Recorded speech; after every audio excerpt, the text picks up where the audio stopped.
Usikubali kupitwa na matunda ya msimu. Kama ni wakati wa maembe, kula maembe. Kama ni wakati wa maparachichi, kula maparachichi.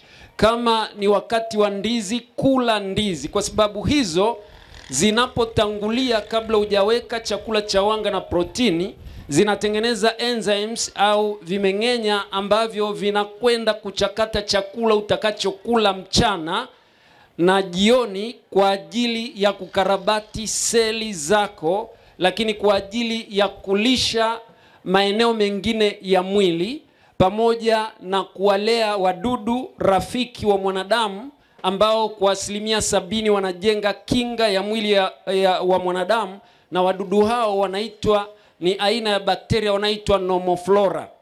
Ikiwa utanielewa, kama ni lazima sana unywe chai asubuhi na hizo chapati zako, kabla hujaanza kunywa chai hakikisha umepiga matunda ya aina tofauti tofauti. Unapokuwa ukiyatumia yanakusaidia katika maeneo ya msingi, kwamba zile rangi zilizoko katika yale matunda ni dawa katika mwili wako.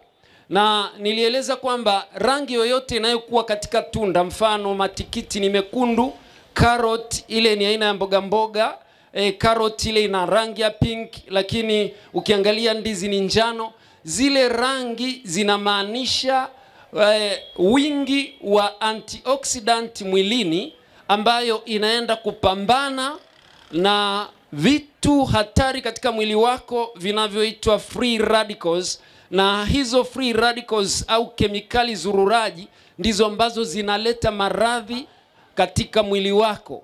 Unapata maradhi, lakini pamoja na hayo vyakula hivyo hivyo vinasaidia seli kupambana na maradhi na vimelea hatari mwilini kama vile virusi, lakini unaweza ukaangalia kuna fungus au wote ni wadudu wanaoshambulia mwili.